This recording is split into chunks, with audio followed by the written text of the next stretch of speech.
Hi my friend. कभी अपने आसपास देखा और सोचा कि आप जो चीज़ें देखते हैं वे सब कहाँ से आती हैं?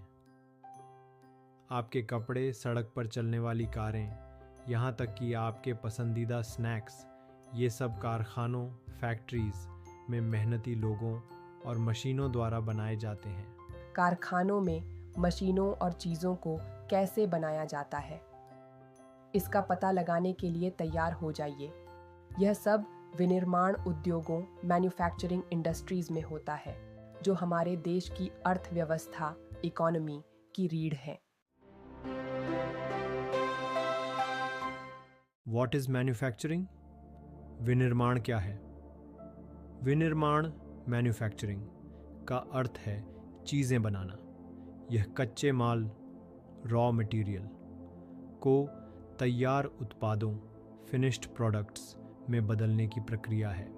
इसे केक बनाने जैसा समझें। आप मैदा, चीनी और एग जैसी साधारण सामग्री से शुरू करते हैं और एक जादुई रेसिपी के माध्यम से आप एक स्वादिष्ट केक बनाते हैं। विनिर्माण भी ऐसा ही है। यह लकड़ी, गन्ना और लौह अयस्क, आयरन और जैसे कच्चे माल को लेता है और उन्हें कागज़, चीनी और स्टील जैसे वैल्यूएबल प्रोडक्ट्स में बदल देता है। यहाँ तक कि आपके कपड़े बनाने के लिए इस्तेमाल किया जाने वाला धागा भी इसी जादुई प्रक्रिया से आता है। विनिर्माण हमारे देश को मजबूत बनाता है। यह उस इंजन की तरह है जो हमारी अर्थव्यवस्था को चलाता है, रोजगार प्रदान करता है, कृषि को बढ़ावा देता है और हमें दूसरे देशों से पैसा कमाने में मदद करता है। इसे एक हलचल भरे बाजार की तरह समझें। विनिर्माण किसानों के लिए आवश्यक उपकरणों से लेकर सभी के लिए रोमांचक नए गैजेट तक विभिन्न प्रकार के उत्पाद बनाता है। इससे लोगों के लिए रोजगार पैदा होता है, जिससे उन्हें अपने परिवार का भरण पोषण करने में मदद मिलती है। जिस तरह एक स्वस्थ पौधे को मजबूत जड़ों की आवश्यकता होती है, उसी तरह विनिर्माण कृषि को भी मजबूत बनाने में मदद करता है। आधुनिक उपकरण और मशीनें प्रदान करके यह किसानों को अधिक भोजन उगाने और हमारे देश की समृद्धि, प्रॉस्पेरिटी में योगदान करने में मदद करता है। तो विनिर्माण केवल चीजें बनाने के बारे में नहीं है, ये हम सभी के लिए एक मजबूत, अधिक समृद्ध भारत बनाने के बारे में है। विनिर्माण उद्योग कई आकार और प्रकार के होते हैं, ठीक वैसे ही जैसे पजल के विभिन्न टुकड़े। आइए देखें कि उनका वर्गीकरण कैसे किया जाता है। बेस्ड ऑन रॉ मटेरियल्स, कच्चे माल के आधार पर। Agro based industries and mineral based industries. Agro based industries कृषि आधारित उद्योग। ये उद्योग कपास, जूट, चीनी और खाद्य तेल जैसे कृषि उत्पादों को कच्चे माल के रूप में उपयोग करते हैं। उन्हें कपड़े, बैग, मिठाई और खाना पकाने के तेल जैसे मूल्यवान उत्पादों में बदल देते हैं। मिनरल बेस्ड इंडस्ट्रीज, खनिज आधारित उद्योग। ये उद्योग स्टील, सीमेंट और एल्यूमीनियम जैसे मजबूत और आवश्यक उत्पाद बनाने के लिए लौह अयस्क, चूना पत्थर और बॉक्साइट जैसे खनिजों और धातुओं का उपयोग करते हैं। बेस्ड ऑन देयर रोल, उनकी भूमिका के आधार पर। बेसिक और की इंडस्ट्रीज एंड कंज्यूमर इंडस्ट्रीज। बुनियादी या प्रमुख उद्योग। ये उद्योग घर की नींव की तरह हैं। वे अन्य उद्योगों को कच्चा माल आपूर्ति करते हैं, जिससे वे उत्पादों की एक विस्तृत श्रृंखला बनाने में सक्षम होते हैं। उदाहरण के लिए लौह और इस्पात उद्योग कार, भवन और पुल बनाने वाले उद्योगों को इस्पात प्रदान करता है। कंज्यूमर इंडस्ट्रीज, उपभोक्ता उद्योग। ये उद्योग ऐसे सामान का उत्पादन करते हैं जिनका हम सीधे उपयोग करते हैं, जैसे चीनी, कागज और पंखे। वे हमारी दैनिक आवश्यकताओं को पूरा करते हैं और हमारे जीवन को आसान और अधिक आरामदायक बनाते हैं। बेस्ड ऑन कैपिटल इन्वेस्टमेंट, पूंजी निवेश के आधार पर small scale industries and large scale industries. Small scale industries, लघु स्तरीय उद्योग इन उद्योगों का निवेश सीमित होता है और वे कम तकनीक का उपयोग करते हैं। ये व्यक्तियों और छोटे समूहों के लिए शुरू करने और संचालित ऑपरेट करने के लिए ईजी हैं। बड़े पैमाने पर उद्योग।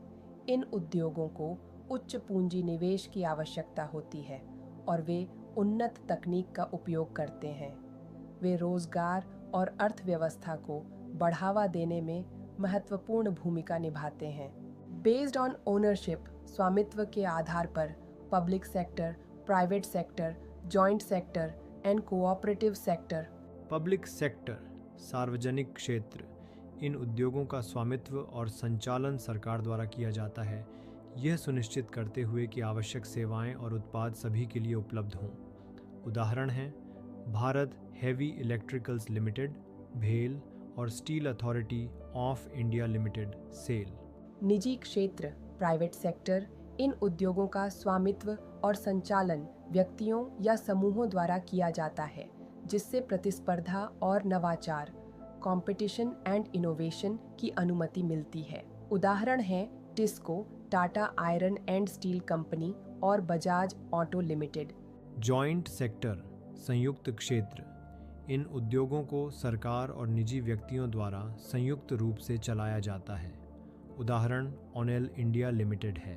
कोऑपरेटिव सेक्टर, सहकारी क्षेत्र, इन उद्योगों का स्वामित्व और संचालन कच्चे माल के उत्पादकों या आपूर्तिकर्ताओं द्वारा किया जाता है, जिससे उचित मूल्य और सभी लोगों के लिए लाभ सुनिश्चित होता है। उदाहरण अमूल, दूध उत्पादक, और महाराष्ट्र में चीनी उद्योग और केरल में कॉयर उद्योग, जिसे नारियल फाइबर भी कहा जाता है। कच्चे माल और तैयार माल के थोक और वजन के आधार पर इंडस्ट्रीज दो प्रकार के हैं, भारी उद्योग और हल्के उद्योग। हेवी इंडस्ट्रीज, भारी उद्योग, ये उद्योग बड़े और भारी कच्चे माल का उपयोग करते हैं और भारी सामान का उत्पादन करते हैं, जैसे लौह और इस्पात उद्योग। लाइट इंडस्ट्रीज, हल्के उद्योग, ये उद्योग हल्के कच्चे माल का उपयोग करते हैं और हल्के सामान का उत्पादन करते हैं, जैसे बिजली के सामान के उद्योग, पंखे, लाइट और उपकरण जैसे उत्पाद बनाते हैं। कृषि आधारित उद्योग फार्म्स और फैक्ट्रीज के बीच एक ब्रिज की तरह हैं, जो कॉटन, जूट, सिल्क और वुल जैसे एग्रीकल्चरल प्रोडक्ट्स का उपयोग करके हमारे द्वारा प्रतिदिन उपयोग किए जाने वाले विभिन्न प्रकार के प्रोडक्ट्स बनाते हैं। ये इंडस्ट्रीज न केवल फार्मर्स को प्रोडक्शन बढ़ाने और उनकी प्रोसेसेस को और अधिक एफिशिएंट बनाने में मदद करते हैं, बल्कि जॉब्स प्रदान करते हैं और केमिकल्स, डाइज, पैकेजिंग और इंजीनियरिंग जैसे अन्य इंडस्ट्रीज का सपोर्ट करते हैं। वस्त्र उद्योग, भारत में कपड़ा उद्योग एक करघे, लूम की तरह है जो सफलता के धागों को एक साथ बुनता है। औद्योगिक उत्पादन, रोजगार सृजन और विदेशी मुद्रा अर्जन में महत्वपूर्ण योगदान देता है। यह एक यूनिक इंडस्ट्री है जो रॉ मटेरियल से लेकर फाइनल प्रोडक्ट तक हर चीज का ध्यान रखता है। फार्मर्स, कॉटन बोल प्लकर्स और प्रोडक्शन के विभिन्न स्टेजेस में शामिल वर्कर्स का सपोर्ट करता है। कपास वस्त्र उद्योग और सूती वस्त्र उद्योग दोनों का मतलब एक ही है। कपास के वस्त्र जो कभी हाथ से कताई और बुनाई से बनते थे, ने एक लंबा सफर तय किया है। 18वीं शताब्दी के बाद करघे आए और तब से उद्योग विकसित हो रहा है। यह उद्योग कृषि से निकटता से जुड़ा है और लोगों और उद्योगों के एक विशाल नेटवर्क का समर्थन करता है। कताई, स्पिनिंग मुख्य रूप से महाराष्ट्र, गुजरात और तमिलनाडु में होती है। एक घूमते हुए नृत्य की तरह है जो कपास को सूत में बदल देती है। पूरे भारत में होने वाली बुनाई, वीविंग कला का एक सुंदर काम है जो कपास, रेशम और कढ़ाई में पारंपरिक कौशल और डिजाइनों को प्रदर्शित करता है। भारत कताई में उत्कृष्टता प्राप्त करता है, लेकिन बुनाई की गुणवत्ता उतनी अच्छी नहीं है क्योंकि वह देश में उत्पादित उच्च गुणवत्ता वाले सूत का उपयोग नहीं करता है। खादी, सेल्फ रिलायंस और स्थानीय उद्योगों का प्रतीक बुनकरों को उनके घरों में रोजगार प्रदान करता है। 1854 में मुंबई में पहली सफल कपड़ा मिल शुरू हुई। यूरोप में विश्व युद्धों वर्ल्ड वॉर्स ने ब्रिटेन में कपड़े की मांग बढ़ा दी, जिससे भारतीय सूती वस्त्र उद्योग को बढ़ने में मदद मिली। महात्मा गांधी ने स्वावलंबन को बढ़ावा देने और स्थानीय उद्योगों का समर्थन करने के लिए सूत कातने और खादी बुनने पर जोर दिया। रोजगार और पारंपरिक कौशल की रक्षा के लिए मिल क्षेत्र, बिजली करघा और हथकरघा महत्वपूर्ण है। भारत कच्चे जूट और जूट के सामान का दुनिया में सबसे बड़ा उत्पादक है। यह बांग्लादेश के बाद जूट के सामान का दूसरा सबसे बड़ा निर्यातक एक्सपोर्टर है। अधिकांश जूट मिलें पटसन उद्योग पश्चिम बंगाल में हुगली नदी के किनारे स्थित हैं। हुगली नदी के किनारे जूट मिलों का स्थान, जूट की उपलब्धता, सस्ते जल परिवहन, रेलवे और रोडवेज के अच्छे नेटवर्क, प्रसंस्करण प्रोसेसिंग के लिए पर्याप्त पानी और सस्ते श्रम के कारण फायदेमंद है। कोलकाता जूट के सामान के निर्यात के लिए बैंकिंग, बीमा और बंदरगाह पोर्ट सुविधाएं प्रदान करता है। शुगर इंडस्ट्री, चीनी उद्योग, यह भी एक कृषि आधारित उद्योग है। भारत दुनिया में चीनी का दूसरा सबसे बड़ा उत्पादक है। कच्चा माल गन्ना भारी होता है और गन्ने से चीनी बनाने की प्रक्रिया में इसकी मात्रा कम हो जाती है। अधिकांश मिलें उत्तर प्रदेश, बिहार के साथ साथ महाराष्ट्र, कर्नाटक, तमिलनाडु, आंध्र प्रदेश, गुजरात, पंजाब, हरियाणा और मध्य प्रदेश में हैं। खनिज आधारित उद्योग हमारी औद्योगिक दुनिया की रीढ़ की हड्डी की तरह है, जो खनिजों और धातुओं का उपयोग करके उन उत्पादों की एक विस्तृत श्रृंखला, वाइड रेंज ऑफ प्रोडक्ट्स बनाते हैं जिन पर हम हर दिन निर्भर रहते हैं।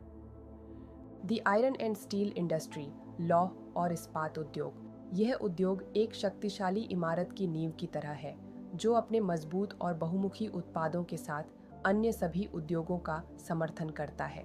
भारी, मध्यम और हल्के उद्योग अपनी मशीनरी के लिए इस पर निर्भर हैं, जिससे यह हमारी औद्योगिक वृद्धि और विकास के लिए आवश्यक हो जाता है।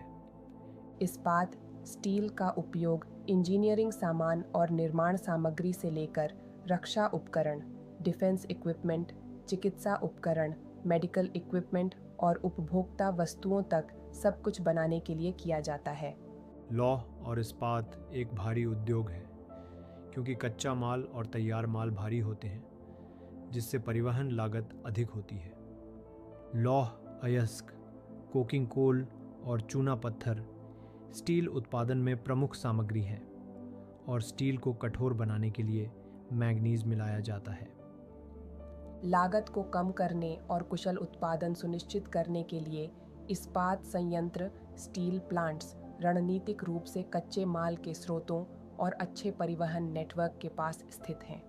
छोटा नागपुर पठार क्षेत्र लौह और इस्पात उद्योगों के लिए एक केंद्र है, क्योंकि इसमें प्रचुर मात्रा में लौह अयस्क, उच्च गुणवत्ता वाला कच्चा माल, सस्ता श्रम, चीप लेबर और बाजार में विकास की संभावना है।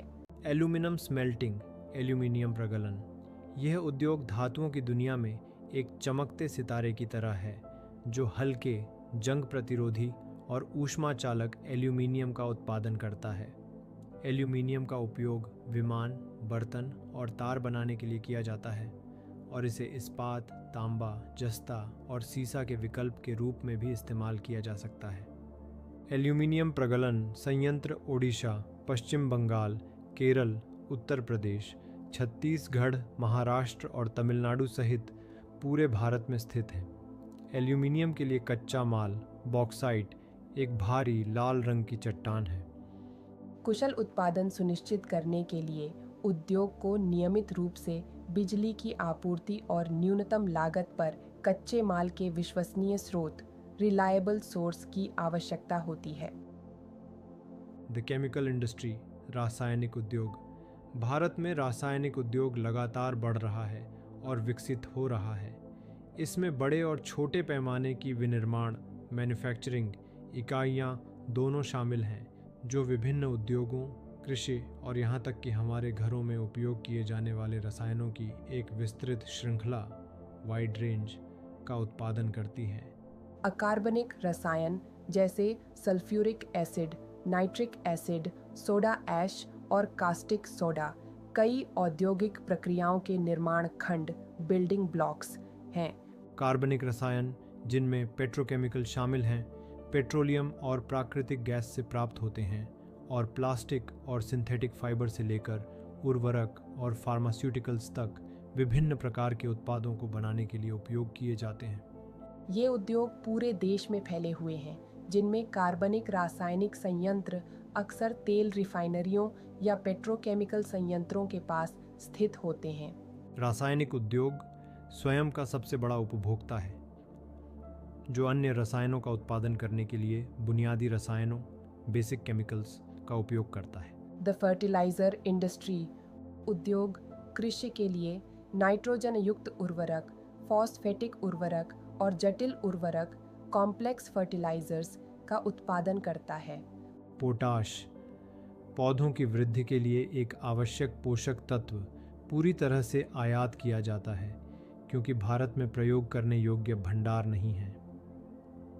हरित क्रांति के बाद उर्वरक उद्योग देश के अन्य हिस्सों में फैल गया। गुजरात, तमिलनाडु, उत्तर प्रदेश, पंजाब और केरल उर्वरकों का आधा उत्पादन करते हैं। सीमेंट उद्योग एक व्यस्त निर्माण स्थल की तरह है, जो घरों, कारखानों, पुलों और सड़कों के निर्माण के लिए आवश्यक सामग्री सीमेंट का उत्पादन करने के लिए चूना पत्थर, सिलिका और जिप्सम जैसे भारी कच्चे माल का उपयोग करता है। कोयला, बिजली और रेल परिवहन भी इस उद्योग के लिए महत्वपूर्ण है, ताकि सीमेंट देश भर में निर्माण स्थलों तक पहुंचे। गुजरात में सीमेंट संयंत्रों, सीमेंट प्लांट्स की खाड़ी देशों के बाजारों तक पहुंच है, जिससे यह सीमेंट का एक प्रमुख निर्यातक बन गया है। पहला सीमेंट संयंत्र 1904 में चेन्नई में स्थापित किया गया था और स्वतंत्रता के बाद देश की बढ़ती ज़रूरतों को पूरा करने के लिए उद्योग का तेजी से विस्तार हुआ। द ऑटोमोबाइल इंडस्ट्री मोटर उद्योग एक व्यस्त राजमार्ग की तरह है, जो ट्रक, बस, कार, मोटरसाइकिल, स्कूटर और बहु उपयोगी वाहन बनाता है, जो भारत को गतिमान रखते हैं। उदारीकरण के बाद नए मॉडलों की शुरुआत ने वाहनों की मांग में वृद्धि की, जिससे इस उद्योग का विकास हुआ।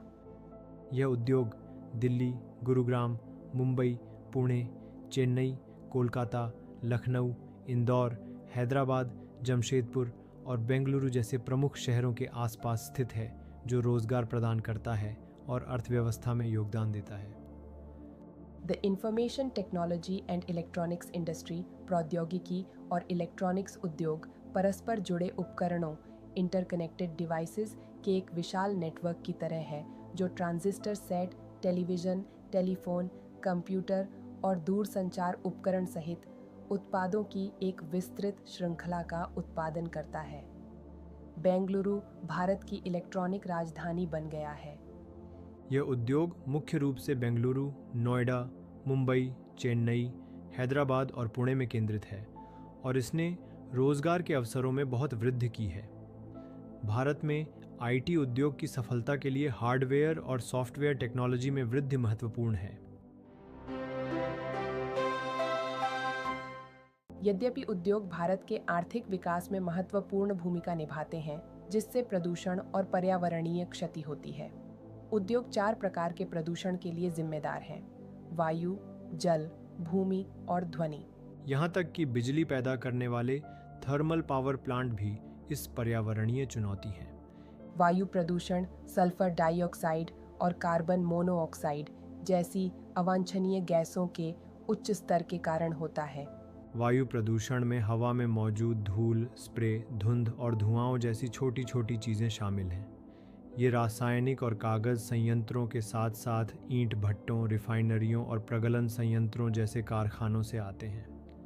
कारखानों में जीवाश्म ईंधन जलाने से भी वायु प्रदूषण होता है और जहरीली गैस का रिसाव बहुत खतरनाक हो सकता है, जिसका मानव स्वास्थ्य और पर्यावरण पर दीर्घकालिक प्रभाव पड़ता है। भोपाल गैस त्रासदी औद्योगिक दुर्घटनाओं के घातक परिणामों पर प्रकाश डालती है। वाटर पोल्यूशन, जल प्रदूषण हमारी नदियों में जहर की तरह है, जो जल निकायों में छोड़े गए कार्बनिक और अकार्बनिक औद्योगिक कचरे के कारण होता है। मुख्य कारण कागज़, लुगदी, रसायन, कपड़ा, रंगाई, पेट्रोलियम रिफाइनरियाँ, चर्म शोधन कारखाने और विद्युत उद्योग हैं। वे पानी में रंग, डिटर्जेंट, एसिड, लवण, भारी धातु, कीटनाशक, उर्वरक, सिंथेटिक रसायन, प्लास्टिक और रबर छोड़ते हैं। ये जलीय जीवन को नुकसान पहुंचा रहे हैं और हमारे जल स्रोतों को दूषित कर रहे हैं। फॉस्फोजिप्सम और लौह और इस्पात भारत में प्रमुख ठोस अपशिष्ट सॉलिड वेस्ट्स हैं, जो हमारे भूमि और जल संसाधनों को प्रदूषित करते हैं। थर्मल पोल्यूशन, तापीय प्रदूषण हमारी नदियों और तालाबों के लिए गर्म पानी के स्नान की तरह है, जो तब होता है जब कारखानों और थर्मल प्लांटों से गर्म पानी को ठंडा करने से पहले इन जल निकायों में बहा दिया जाता है। तापमान में अचानक बदलाव जलीय जीवन एक्वाटिक लाइफ को नुकसान पहुंचा सकता है, उनके प्राकृतिक आवास को बाधित कर सकता है। सॉइल पोल्यूशन, मृदा प्रदूषण जमीन में जहर की तरह है, जो परमाणु ऊर्जा संयंत्रों और हथियार उत्पादन सुविधाओं से निकलने वाले कचरे के कारण होता है। ये अपशिष्ट कैंसर, जन्म दोष और गर्भपात का कारण बन सकते हैं, जिससे मनुष्यों और जानवरों के लिए गंभीर स्वास्थ्य जोखिम पैदा होते हैं। मृदा और जल प्रदूषण का आपस में गहरा संबंध है, क्योंकि वर्षा का पानी प्रदूषकों पोल्यूटेंट्स को जमीन तक ले जाता है, जिससे भूजल दूषित होता है। कांच, हानिकारक रसायन, औद्योगिक अपशिष्ट, पैकेजिंग, लवण, सॉल्ट्स जैसे कचरे को डंप करने से मिट्टी बेकार हो जाती है, पौधों की वृद्धि को नुकसान पहुंचता है और पूरे पारिस्थितिकी तंत्र इकोसिस्टम को प्रभावित करता है। नॉइज पोल्यूशन, ध्वनि प्रदूषण एक अवांछित शोर अनवांटेड नॉइज की तरह है, जो दूर नहीं होता है, जिससे जलन, क्रोध, श्रवण दोष, हृदय गति में वृद्धि और उच्च रक्तचाप होता है। अवांछित ध्वनि तनाव स्ट्रेस है, जो हमारे मानसिक और शारीरिक स्वास्थ्य को प्रभावित करती है। औद्योगिक और निर्माण गतिविधियां, मशीनरी, कारखाने के उपकरण, जनरेटर, आरी और ड्रिल बहुत अधिक शोर पैदा करते हैं, जिससे हमारी शांति भंग होती है। उद्योगों से निकलने वाला अपशिष्ट जल मीठे पानी को प्रदूषित करता है, इसलिए हमें सावधान रहने की आवश्यकता है। हम कई तरीकों से मीठे पानी के औद्योगिक प्रदूषण को कम कर सकते हैं। जल उपयोग को कम करना, उद्योग कई चरणों में पानी का पुनः उपयोग और पुनर्चक्रण कर सकते हैं, जिससे उन्हें आवश्यक मीठे पानी की मात्रा कम हो जाती है। वर्षा जल संचयन, रेन वाटर हार्वेस्टिंग, वर्षा जल संचयन उद्योगों को उनकी पानी की आवश्यकताओं को पूरा करने में मदद कर सकता है, जिससे मीठे पानी के स्रोतों पर उनकी निर्भरता कम हो जाती है। अपशिष्टों का उपचार, उद्योग गर्म पानी और अपशिष्टों को नदियों और तालाबों में छोड़ने से पहले उनका उपचार कर सकते हैं, जिससे जलीय जीवन की रक्षा होती है। भूजल उपयोग का विनियमन, भूजल भंडार के अतिदोहन को रोकना यह सुनिश्चित करता है कि हम अपने कीमती भूजल संसाधनों को समाप्त न करें। हवा में कण पदार्थ को कम करने के लिए इलेक्ट्रोस्टैटिक प्रिसिपिटेटर, फैब्रिक फिल्टर, स्क्रबर का उपयोग कर सकते हैं। धुएं को कम करना, कारखानों में कोयले के बजाय तेल या गैस का उपयोग करने से धुएं का उत्सर्जन कम हो सकता है। साइलेंसर का उपयोग करना, मशीनरी और उपकरणों में साइलेंसर लगाने से ध्वनि प्रदूषण कम हो सकता है। मशीनरी को फिर से डिजाइन करना, ऊर्जा दक्षता बढ़ाने और शोर को कम करने से उद्योगों को और अधिक टिकाऊ बनाया जा सकता है। सतत विकास पर्यावरणीय चिंताओं के साथ आर्थिक विकास को संतुलित करने के बारे में है। इन उपायों को अपनाकर उद्योग अपने पर्यावरणीय प्रभाव को कम कर सकते हैं और एक स्वच्छ, स्वस्थ भारत में योगदान कर सकते हैं।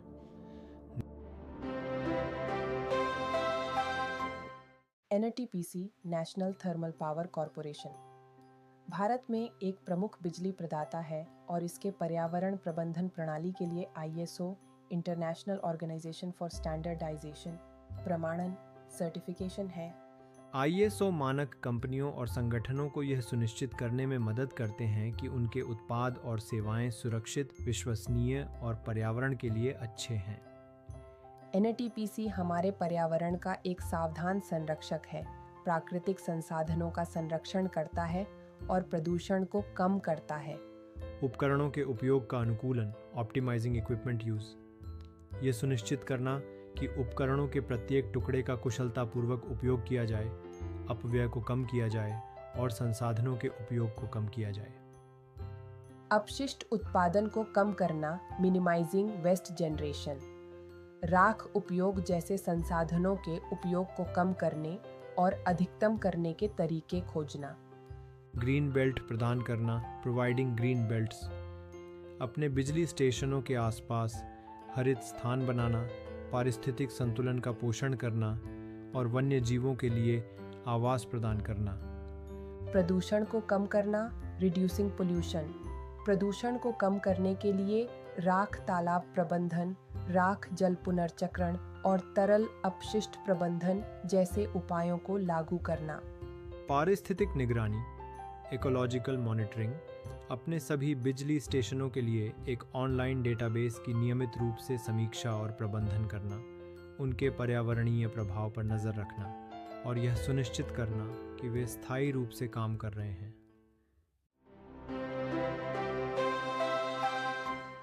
उद्योग भारत के आर्थिक विकास के लिए आवश्यक हैं। वे कृषि का आधुनिकीकरण करने, रोजगार सृजित करने, गरीबी कम करने और विदेशी मुद्रा अर्जित करने में महत्वपूर्ण भूमिका निभाते हैं। हालांकि उद्योगों के नकारात्मक प्रभाव भी हो सकते हैं, जैसे प्रदूषण और पर्यावरणीय क्षति। आर्थिक विकास और पर्यावरण संरक्षण के बीच संतुलन बनाए रखना अत्यंत आवश्यक है। हमें सतत विकास की ओर बढ़ते हुए पर्यावरण की रक्षा करनी चाहिए, जिससे न केवल हमारा वर्तमान सुरक्षित रहेगा, बल्कि आने वाली पीढ़ियों के लिए भी एक बेहतर भविष्य सुनिश्चित किया जा सके। एक मजबूत विनिर्माण क्षेत्र, स्ट्रॉन्ग मैन्युफैक्चरिंग सेक्टर और एक स्वस्थ पर्यावरण साथ साथ चलते हैं। साथ मिलकर काम करके हम अपने कीमती पर्यावरण की रक्षा करते हुए भारत को एक विनिर्माण केंद्र बना सकते हैं।